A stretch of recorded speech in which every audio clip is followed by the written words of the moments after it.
Tamanan ng Eden upang ito'y pagyamanin at pangalagaan. Be kind to earth. Inilagay tayo ng Diyos dito sa mundo upang alagaan ang buong lugar, ang buong paraiso na Kanyang nilikha. Salamat, Panginoon, dahil kayo'y mapagmahal. Binigyan niyo kami mga tao ng tahanan. Pati ang aming espiritu, ang aming puso ay tinatahanan ng inyong espiritu. Turuan niyo kami, Panginoon, na maging matapat sa inyo, maunawa ang aming mga pribilehiyo at tungkulin bilang mga anak mo na pinangangalaga ng iyong kalikasan. Father, teach us to worship you, to know you by being in our right place as custodians, as caretakers of your creation. Be our speaker, guide us, teach us. In the name of Jesus, your Son, we thank you and we pray for your leading. Be kind to earth. Unang-una, be kind to people. And of course, be kind to the home of people, to earth. The land, the water, the air, the plants, the animals, ang pag-aalaga sa kanila ay kasama ng totoong pagsamba sa Diyos, paggalang sa Diyos, na lumikha sa lahat ng bagay. So Genesis chapters 1 and 2, we see that God created the heavenly bodies, including the earth and everything in and on it. Psalm 24:1, the earth is the Lord's and everything in it, the world and all who live in it. Mula sa kalaki-lakihang mga dambuhalang mga nilikha hanggang sa kaliit-liitang mga mikrobyo, hanggang sa kaliit-liitang mga amoeba, lahat yan ay nilikha ng Diyos. God owns all creation. Diyos ang tunay na may-ari ng lahat. Tayo'y nakikigamit lang, kaya lumugar at huwag abusado. God, as creator honor, must be respected. Disrespect against creation is disrespect against the Creator. Humans are to care for the earth. Tayo ay taga-pangalaga. Genesis 1:26. Pagkatapos, sinabi ng Diyos, ngayon likhain natin ang tao ayon sa ating larawan, ayon sa ating wangis. Sila ang mamamahala sa mga isda, sa mga ibon sa himpapawid, at sa lahat ng hayop, maging maamo o mailap, malaki o maliit.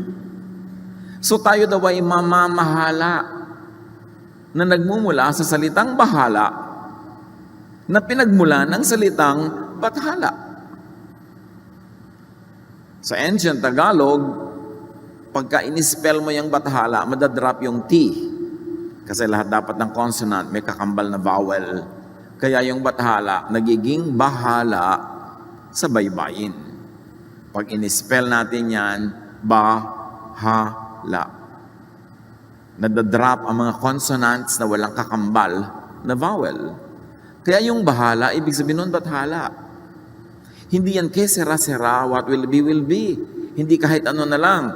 Kasi pag sinabi ng nanay na naghihingalo sa kanyang anak, anak, ikaw na ang bahala sa iyong mga kapatid. Hindi yun ibig sabihin bahala ka lang, walang kwenta kung ano mangyari. Ibig sabihin, pag-aralin mo sila, alagaan mo sila, ipagtanggol mo sila. Pag sinabi mo sa iyong kapatid na akong bahala sa iyo, ibig sabihin, mamahalin kita, ipagtatanggol kita. At yun ang pinagmumula ng salitang pamamahala. Tayo daw mga tao ang mamamahala, ibig sabihin, mag-aalaga tulad ng ginagawa ng bathala ng Diyos na lumikha, na siyang tawag ng ancient Filipinos sa Diyos na lumikha. Genesis 2:15, inilagay ng Panginoong Yahweh ang tao sa halamanan ng Eden upang ito'y pagyamanin at pangalagaan.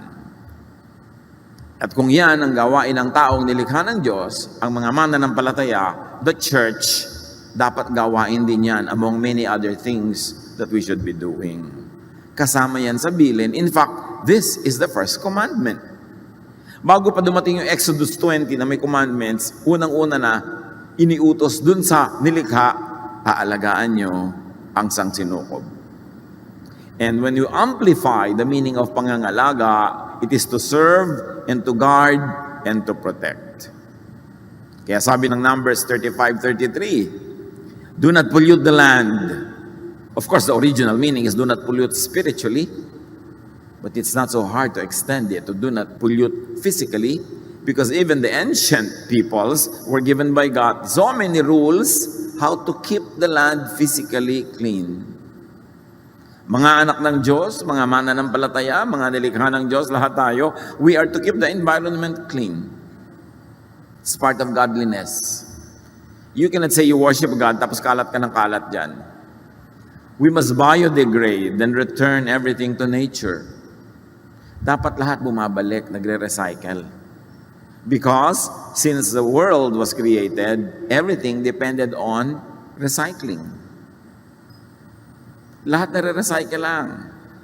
Hihinga ka ng oxygen na galing sa halaman, ang ilalabas ng iyong lungs ay carbon dioxide na pupunta sa halaman, hihinga siya papalabas ng oxygen, so naghihingahan kayo ng halaman at ng mga hayop at mga tao. Nare-recycle lang yung hangin. Naiiba ang kanyang composition pag pumasok na sa halaman o pumasok sa lungs ng mga tao at mga hayop. So, we are not to produce and promote the use of non-biodegradable things. Tulad ng mga plastic na napakatagal bago bumalik sa kalikasan kung bumabalik pa. Kinuha mo yun sa kalikasan tapos hindi mo ibabalik, di mauubos yung kalikasan tapos mapupuno ka ng basura. Jeremiah 12:4, hanggang kailan pa mananatiling tigang ang lupain at tuyot ang mga damo sa parang?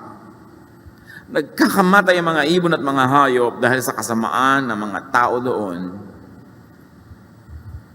So may responsibility ang mga tao, be it moral or be it biological, physical. Nahahawa ang mga ibang nilalang dahil sa kapabayaan ng tao. Stop or minimize dependence on single-use plastics. At yan ay nagigising na ang mundo tungkol dyan. Yung isang pirasong supot, isang gamit mo lang tapon. Pag nagpunta sa ilog, pag nagpunta sa dagat, yung mga isda na sumusuot doon, mga isdang hindi marunong umatras, ay malulunod na at mamamatay na sa loob ng plastic na yan. Stop and minimize the use of needless, elaborate packaging. Pag nagre-regalo, huwag ng 3 balot, may tape pa, may ribbon pa, may kung ano-ano pang nakakabit. Iabot nyo na lang diretso, madali pang makita ko ano laman. O ibalot nyo sa jaryong nabasa na, sa mga recycle tayo. Dapat ganun ang pag-iisip ng tao. We should stop the use of polluting cleansers, detergents, soaps. When I was in college, a friend of mine who was in a higher class, ang kanyang thesis is how panglabang sabon or detergents pollute the water system. Alam nyo ba na bawat bula, bawat piraso ng panglabang yan, pag pumasok sa ilog, sa lawa, inuubos niya yung oxygen at nasusuffocate ang mga isda. Tapos laba ka na laba sa ilog, gusto pa maraming bula. Yung pala pinopollute mo sa bawat pagbula ng iyong buhok sa shampoo, sa pagbula ng iyong mga hinuhugasang plato, sa pagbula ng iyong laba ng laba, we are poisoning the water system of the earth. Dapat magkaroon ng alternative products para gamitin. Nung araw naman wala eh. Ang panghugas nga nung araw sa mga plato, abo. Makakakita tayo ng paraan kung gagawan lang natin ng paraan. Reuse and not just discard things. Mga itinatapon natin ng mga electronic waste, mga sirang telepono, mga sirang ganito, sirang ganon. Ano mangyayari dyan sa mga yan? Jeremiah 18:3-4. Kaya nagpunta naman ako at dinatnan ko ang magpapalayok sa kanyang gawaan. Kapag ang ginagawa niyang palayok ay nasira, hinahalo niyang muli ang putik at hinuhugisan ng panibago. So nagre-recycle o hindi nag-click, nasira ang shape, ibahin pero gagamitin uli. Reuse anything and everything that can be reused. That's part of worship. Reuse clothes, bags, accessories. Hindi kailangan laging bilhin ng bago. Pag may bagong gadget, hindi mo kailangan bilhin kasi hindi ka natitigil ng kabibili. Reuse even the other side of paper. I know a governor in one province, ang policy niya sa kanyang opisina, wala siyang babasahing papel na dumadating sa kanyang mesa at wala siyang pipirmahan na hindi gamit na yung likod. Gusto niya, puro recycled paper ang gagamitin ng empleyado sa Kapitolyo pag gumagawa ng mga papel. So titingnan niya, gamit na ba itong likod nito? Recycle ba to? Tsaka lang niya babasahin. Minimize buying new things. Do not buy just because you can afford it. Kasi pag bumili ka ng anumang bagay, kailangan na ng raw material. Yung raw material kukuhanin sa bundok, sa gubat, sa lupa. Inuubos natin ng raw material para sa iyong ika-100 bag. Kailangan mo pa talaga ng 100 bag. Napaka-importanting isipin yan.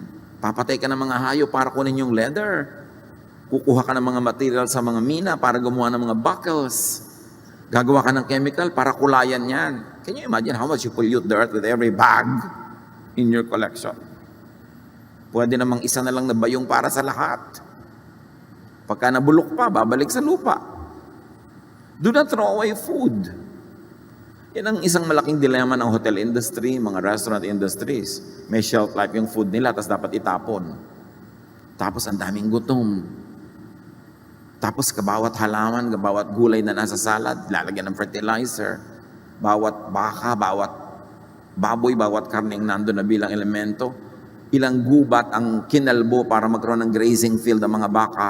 Kaya nga nauubos na ang Amazon forest. Kakakain natin ng baka, kakakain natin ng steak. Inuubos ng mga ranchero, mga gubat para doon manginain yung mga baka na yun.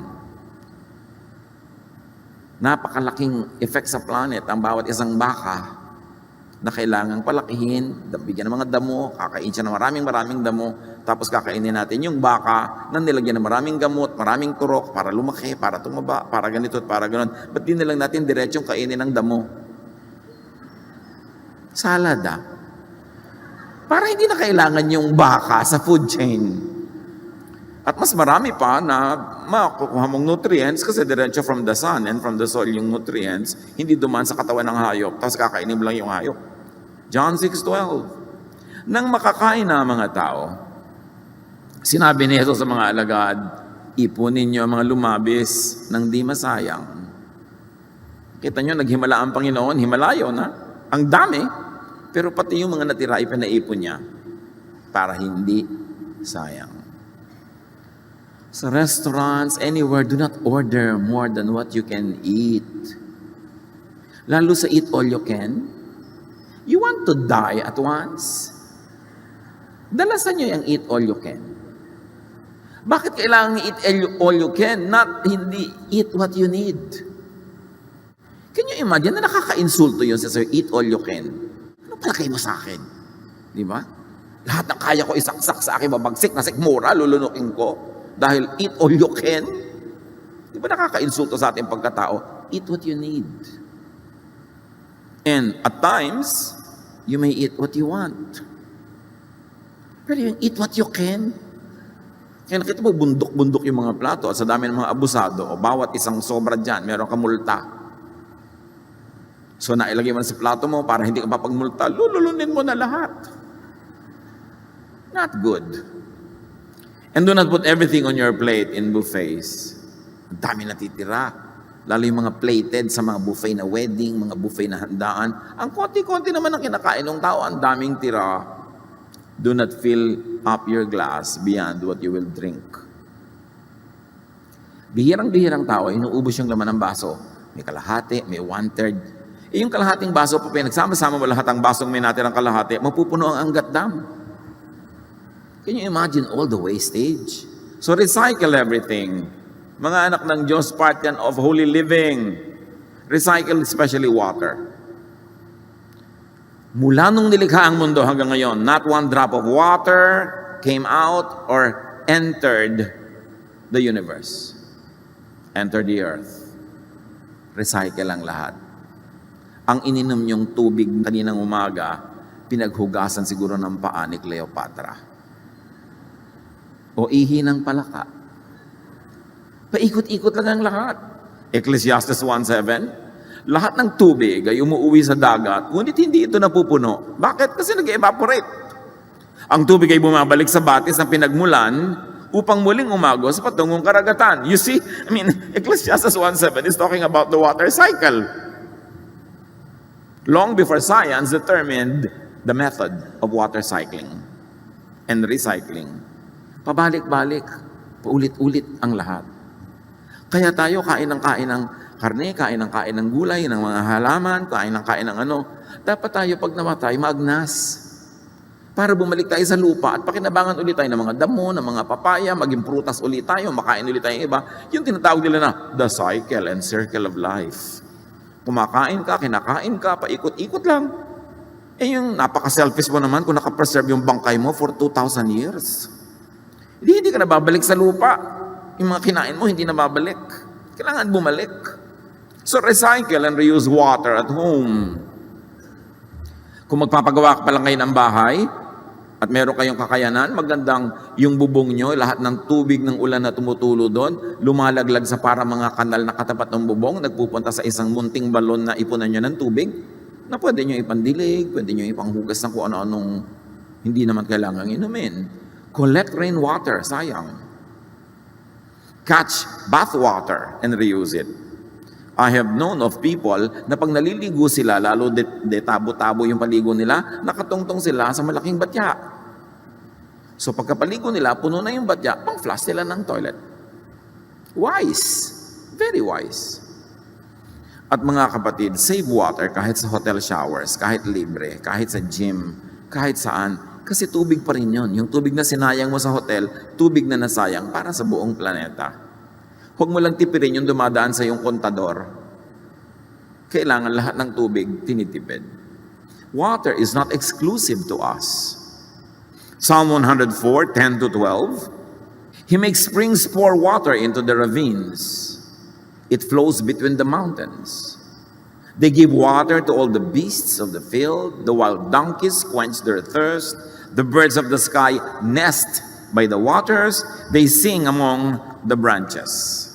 Maraming nakikinabang sa tubig, kaya kailangan i-conserve.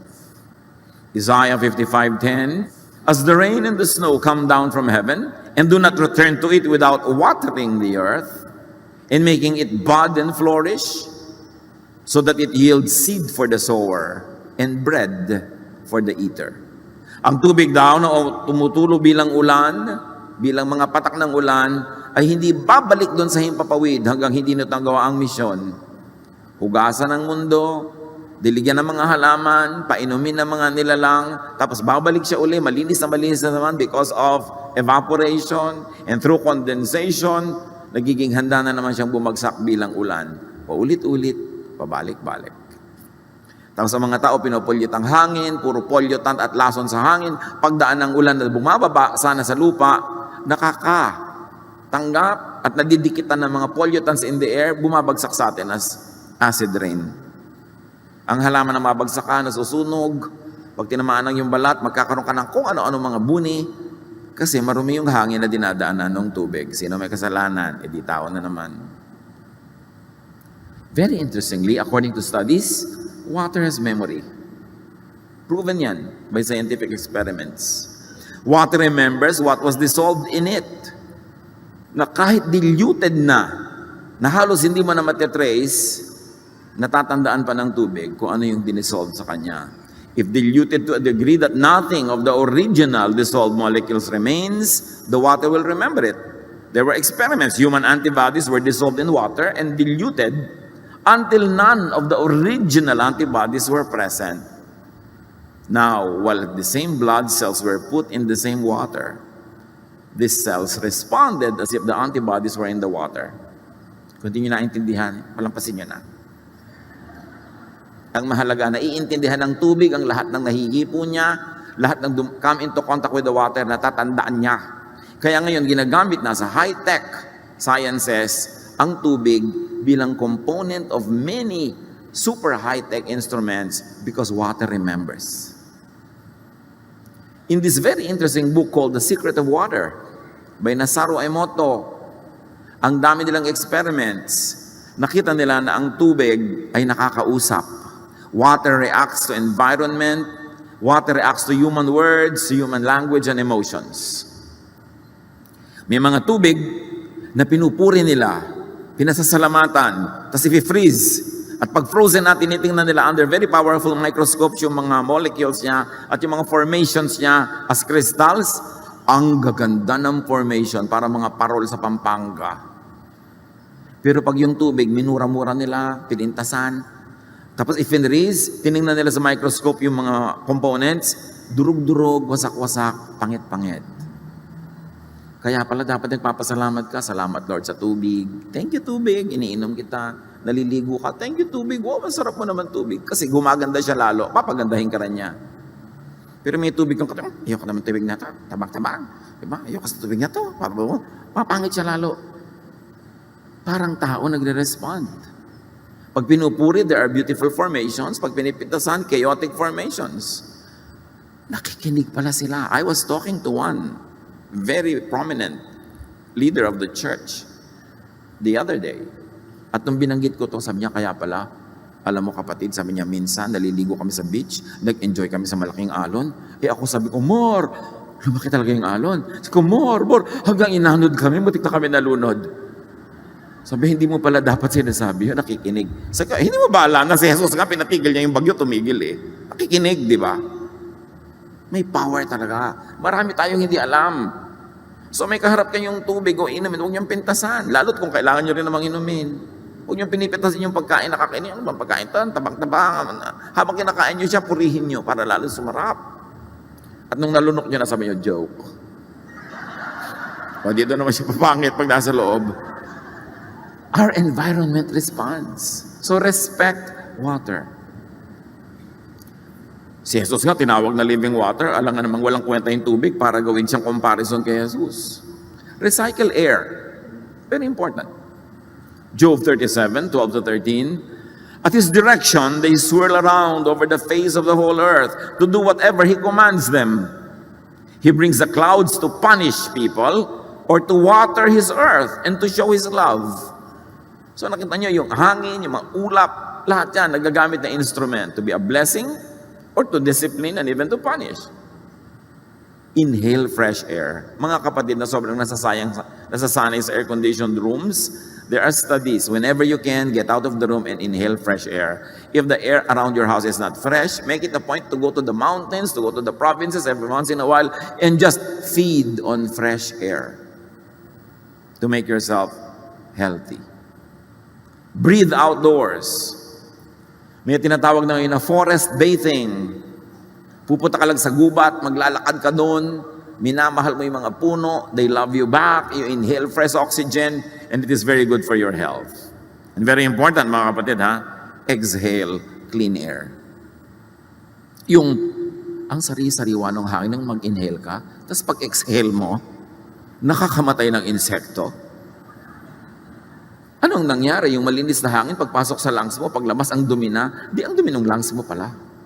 Ang dumi pala nung lalamunan mo, ang dumi pala ng mga gilagid mo dyan. Kaya kailangan nililinis natin ang ating buong katawan para pag inhale mo ng malinis, pag exhale mo, malinis pa rin.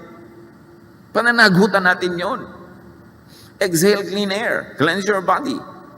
Do not poison the air with insecticides. Sino sa inyo mahilig mag-spray insecticide?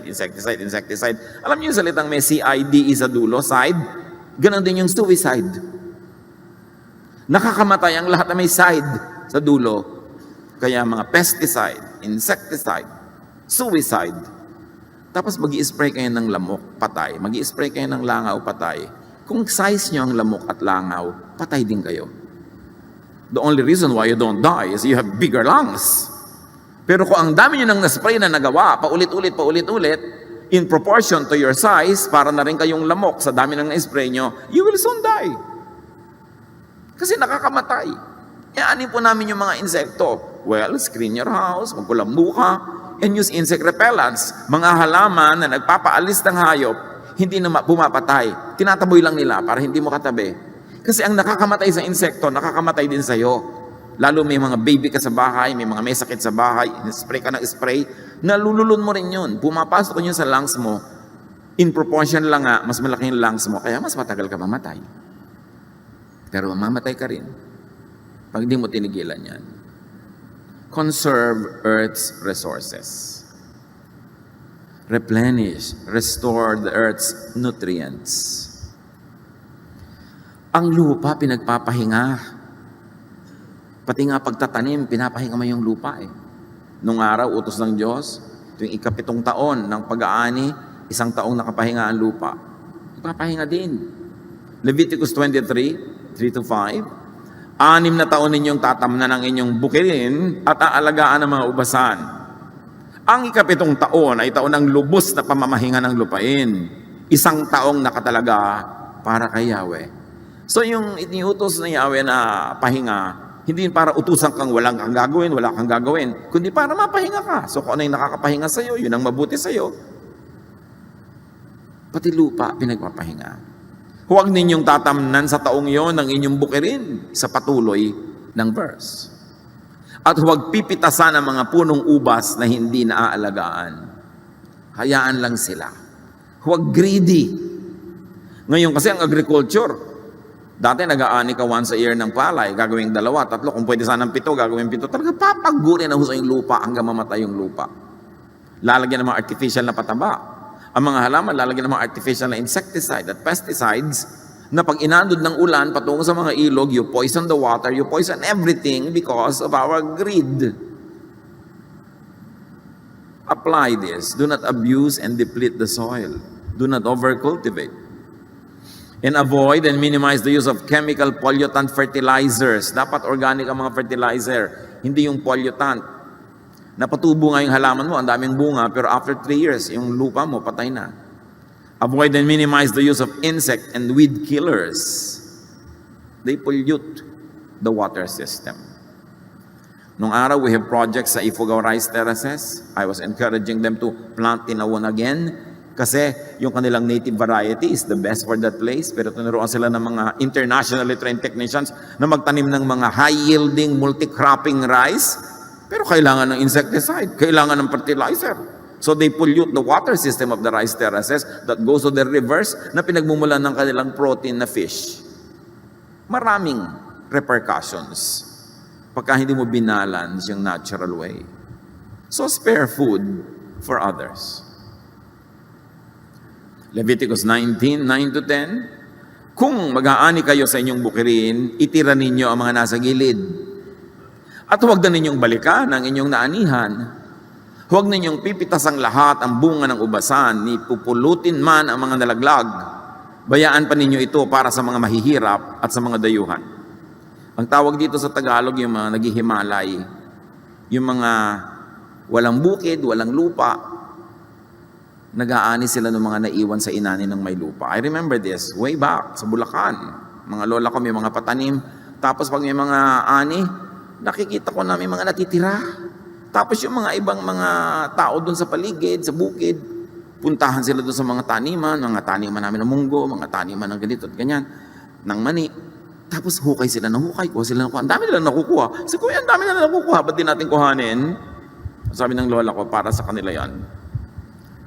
Kaugalian din ng mga Pilipino nung araw yon. Hindi mo inaani ang lahat para yung mga maralita, may matira sa kanila, doon sila mag-aani. Sabi ng verse, ako si Yahweh, ang inyong Diyos. Ibig sabihin, mapagmahal ako, maging mapagmahal din kayo. Ako nag-uutos ito, so sundin nyo. Magpakain ng mga gutom, be creative.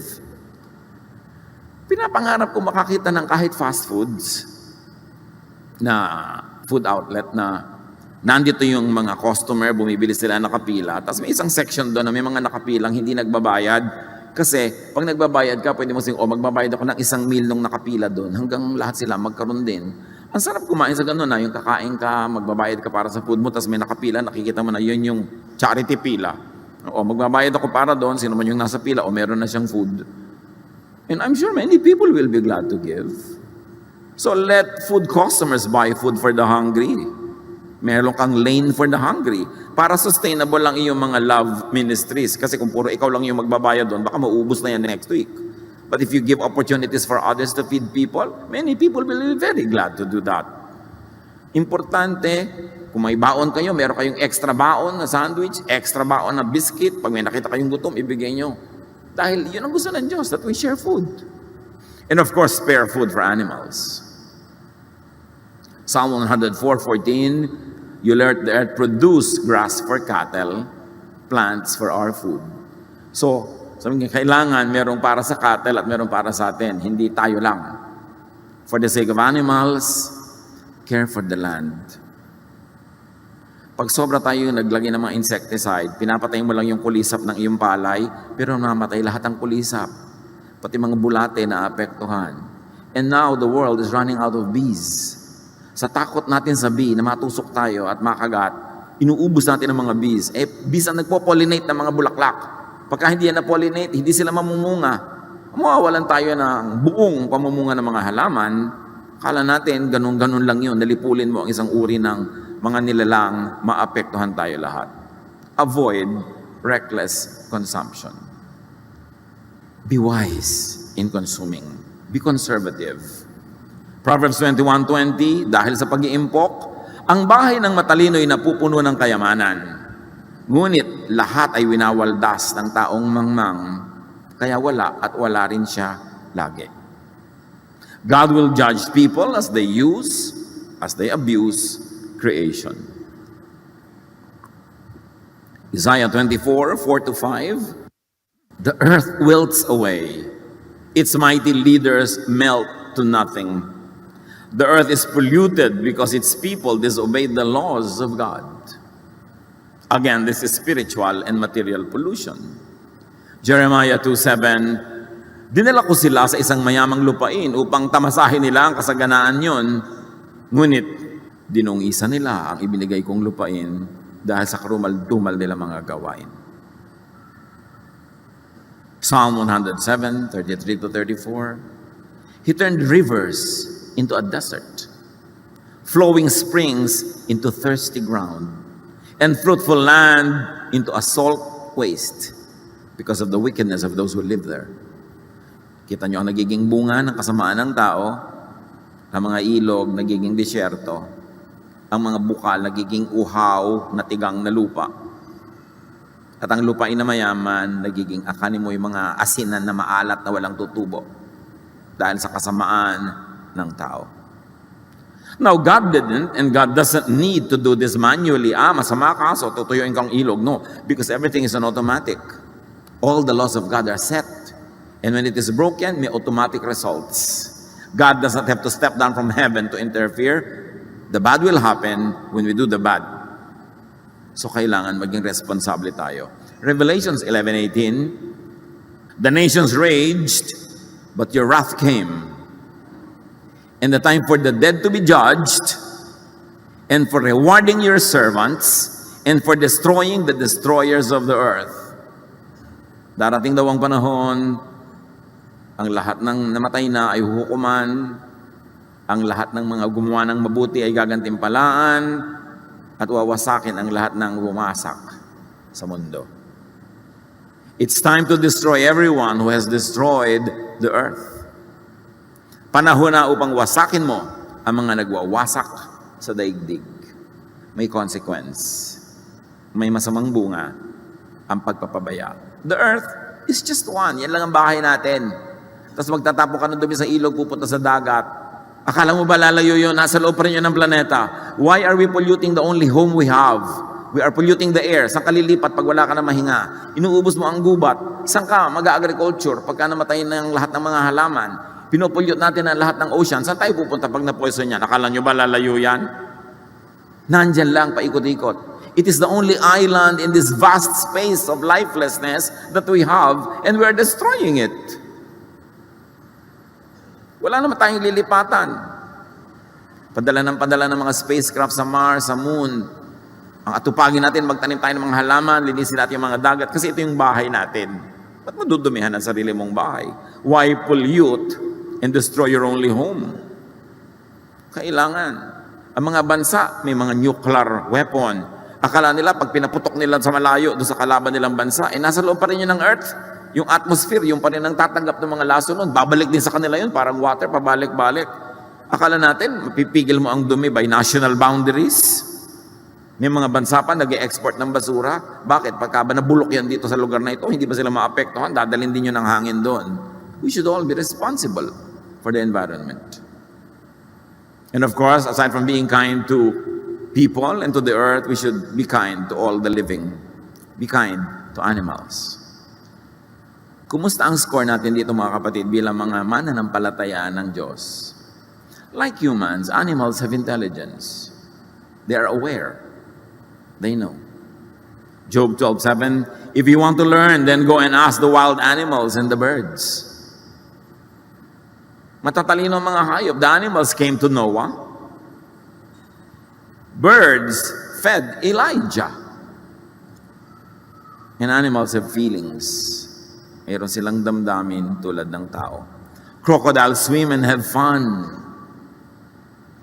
Ostriches flap joyfully. Horses rejoice.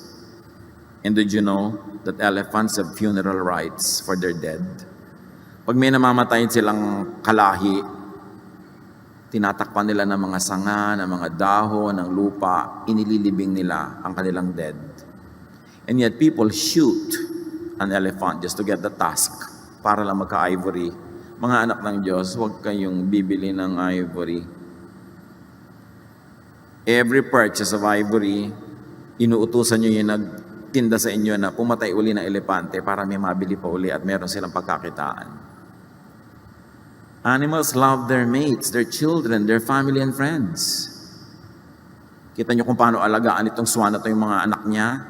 Meron ng sinasakyan, may takip pa sa ibabaw. Lions take care of their babies. Everybody, all of these animals are very caring parents. Respect animals. Do not objectify them.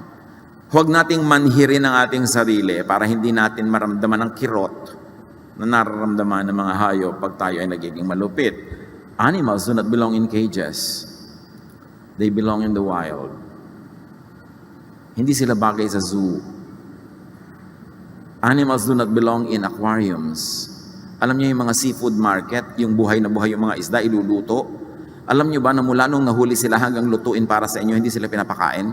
Wala silang nakakain kasi para daw hindi dumumi yung aquarium at saka para malinis ang kanilang sikmura at pag niluto, malinis, mag-enjoy ang customer. Pero the kindest thing you can do to a fish or a sea creature in the aquarium is to eat it at once because as long as it lives, it never eats. The agony only prolongs. Animals are not for entertainment. Hindi sila mga para patungtungin mo sa mga platito. Hindi sila para paglaruin mo ng mga bola. Animals do not belong in water fun areas. Hindi sila bagay dyan. Huwag kayong bumibili ng mga ganyan ticket. Huwag kayong nanonood ng mga ganyan. Kasi tuturuan nyo yung nagnenegosyo na humuli pa ng marami dahil malaki ang benta ng ticket. Animals are not for entertainment. Masyado tayong desensitized. Halimbawa, nakakakita tayo ng mga animals na i-deliver sa matadero. Animals that will be brought to butchering. We don't care. Hindi natin napapansin na lahat sila ninenervyos para sa buhay nila, malapit na silang mamatay, etc. etc. Balik rin kaya natin kung tao yung i-deliver. Kasi yung mga baka, kebs lang, wala silang pakialam. Kailangan palitan natin yung pwesto natin para maging sensitive tayo pamisa-misan. Pag sa supermarket, nakakakita ka ng mga karne, iba-ibang cut. Imagine mo mga tao yung cut na yun, at namimili mga baka. Di ba? Anong gusto mo ngayon, iha? Ang gusto ko po ng tenderloin na tao. Di ba? Gusto ko ngayon ng chop na mga ganito. We are so desensitized. Of course, kasama sa life yung you eat, you get eaten. But what I mean is, ang dami nating abuses. By eating more vegetables, by eating more fruits, you have less need for meat. At imbes kinakain mo yung buong steak, pwede mo na maging sahog na lang. Kung talagang gustong-gusto mo, at least konti na lang. Imbes 5 baka yung kinain mo buong buhay, 1 na lang. Malaking tulong na rin yun. Hindi ka naman kailangan maging absolute vegan, but you can help. Now, animals are loved by God. Mahal ng Diyos ang mga hayop. Matthew 6:26, look at the birds of the air. They do not sow or reap or store away in barns, and yet your heavenly Father feeds them. Think of feeding animals, not just eating them. Kung meron kayong bintana, maglagay kayo ng isang palangganang tubig every day para may mga ibong dumapo, makainom sila. Kasi wala na silang mainom ang batis doon sa buong Metro Manila. Kahit tubig sa estero, ayaw na nilang patulan. Kung meron ka mga bird feeding dyan, may lalagyan mo ng konting seeds, dadapuan niya ng ibon. Better, maglagay ka sa bahay mo kung may space ang bird house na maliit, na hindi na iistorbo, pwede sila doong mamugad kasi wala na sila mapugaran, wala na mga puno. Proverbs 12:10, good people are kind to their animals, but a mean person is cruel. Meron ka makikitang aso, ang tali, alambre, sa leeg. I saw a dog one time na iikot-ikot, gutom na gutom, at nung tinawag ko, salamat lumapit, nakalubog sa leeg niya, alambre. Kasi maliit pa siyang tuta, alambre ang collar niya. Lumaki na siya. Can you imagine na sa bawat paglaki niya, sumasakit dahil lumulubog sa laman niya yung alambre. I had it removed. Ang sakit, nagtiis ang aso, tiniis niya. Tapos hindi na siya umalis. Nandun na siya forever with us. Ang daming ganung hayop. Ang daming mga isda, ang daming mga turtles na napapasuot sa plastic na supot, di na sila makalabas, nasusuffocate na sila. Ang daming iniiwan ng mga mangingisda ng mga lambat sa dagat, lalo na lagot, nasira. Tapos napapasuot doon yung mga isda at na-entrap na sila forever. Ang daming ganyang cases. Kahit nga sa hayop, sabi ng Diyos, pagka ang hayop nagigiik ng mga grain, alam niyo nung araw yung mga meal ng bato na dinudurog yung mga grain, mga baka, mga beasts of burden ang nagpapaikot ng bato na yon. Deuteronomy 25:4, huwag niyong bubusalan ang bibig ng baka habang ito'y gumigiik. In other words, kung ginigiik ng baka yung mga grain, walang busal ang bibig niya, walang takip, pwede dapat yumuko at kumain whenever the baka likes to eat. Diyos pa ang may sabi niyan. Ganyan niya kamahal. Matthew 12:11, sumagot siya, kung kayo'y may tupang nahulog sa balon sa araw ng pamamahinga, hindi ba ninyo ito iaahon? So ano itinuturo ni Jesus? Kindness to animals above religious tradition. Ganun kamahal ng Diyos sa mga hayop. That God even commissioned a donkey to talk to a prophet. Yung prophet na naliligaw ng landas, ang ginamit ng Diyos para kausapin siya, isang donkey. At nagsalita ang donkey. Needless to say, we have to be kind to plants. According to the studies, plants have intelligence. Plants remember and learn like water. Ang mga halaman, patuloy nilang sinusuri ang kanilang kapaligiran, lahat ng mga nakakasalat, nakakahipo sa kanila, at sila ay nagpapasya kung paano sila tutugon sa ganung mga pangyayari sa paligid nila. Ang ugat ng halaman, pag nakatama sa bato, ay iikutan niya yung bato hanggang makahanap siya uli ng malambot na lugar. May mga experiment sa mga halaman na nagre-respond talaga sila. Plants even respond to human words and thoughts.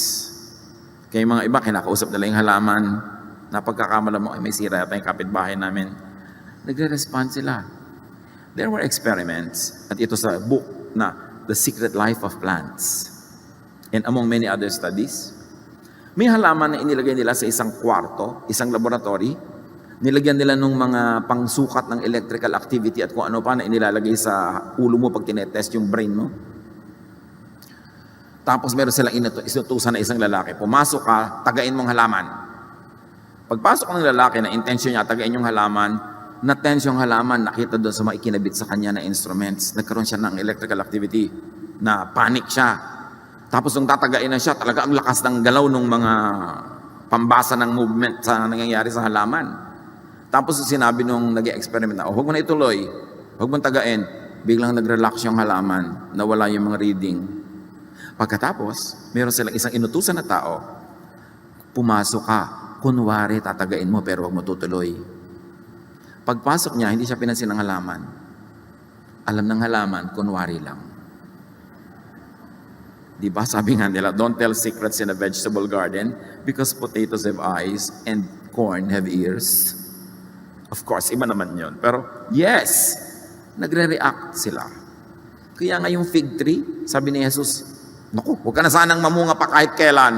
Naluoy nag-respond. Nagre-respond ang lahat ng buhay na bagay. Kaya mag-ingat-ingat tayo. Plants even communicate among themselves and with other creatures like fungi and even with animals by releasing through their roots, branches, and leaves certain chemicals. Nag-uusap-usap sila. May mga studies, mga kapatid, ng isang puno na nasugatan, natumba, nahirapan, tinutulungan siya ng mga ibang halaman na natiling malusog. Yung mga roots nila nagkakabit-kabit, nagkoconnect-connect, and through the other living organisms in the soil, they help nourish a a fallen tree. They help nourish a sick plant. Nagtutulungan sila, mabuti pa sa tao. Yung naaamoy nyo sa bukid pag bagong tabas ang damo, actually, it's a chemical distress signal for plants. Na pag pinuputol sila, nagre-release sila ng amoy to warn the other plants around to get ready for it. At kung ano man ang preparasyon ang ginagawa ng iba, it works. Some plants, like tobacco, release a chemical. Pag kinangat-ngat-ngat yung dahon nila ng isang uri ng insekto, they release a certain chemical that attracts caterpillars para pumunta sa kanila at kainin nila yung insekto. Kumbaga, kinakain ako ng insekto ito, wala akong magawa kasi halaman ako, I will release a chemical na attractive sa mga caterpillar, magdadatingan sila, ay, may insect pala dito, kakainin nila insect, tumigil ang paggat-ngat niya sa dahon. Nag-iisip sila. Plants have senses and feelings, tulad ng makahiya. Ang makahiya, o tamo, pag hinipo mo, nahihiya nga siya. Diba, dahan-dahan siya nagsasara. O, ang ganda-ganda niyan kung meron kayo sa inyong dinner table. Pero alam niyo yung makahiya, pag hinipo niyo, di sasara. Kasi akala niya may danger. Hipuin niyo ulit, wow, ang ganda. Sasara uli. Pag inulit niyo pa uli, hindi na siya sasara. Sabi ng makahiya, nek-nek mo. Pinapagod mo lang ako. Hindi naman to talaga danger, wala. Hindi na siya sasara. Marunong siyang matuto. Hindi katulad ng iba, nakakalimang papa na, hindi pa natuto. Yung makahiya natututo, yung Venus flytrap, yan, halaman yan.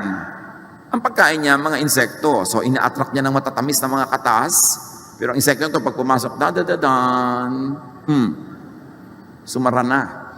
Ganyan din na maraming pag-ibig, mga kapatid. Diba? Kala mo matamis, kakainin ka pala. Pero, nag-iisip yung halaman. Kung kailan siya sasara, buong-buo na ba na nasa loob ang insekto o kalahati pa lang, baka makalabas, marunong siya mag-isip. The pitcher plant. The pitcher plant has liquid inside it. Mga insect na attract, mahuhulog sila, iinumin nila, pero digestive juices na yon, the pitcher plant suddenly has lunch.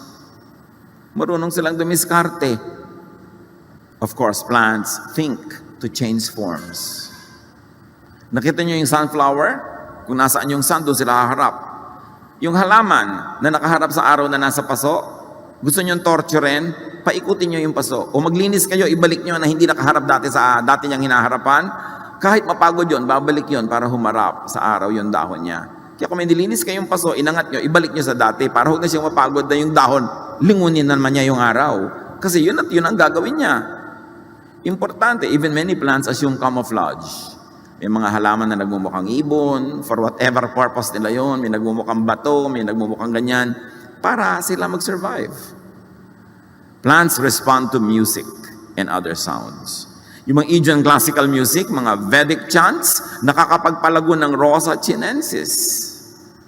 Marami mga halaman in experiment, isinabmit sila sa melodic, beautiful melody music, lumago.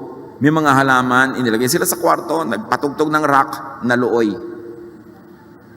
Kasi nga halaman ayaw sa rock.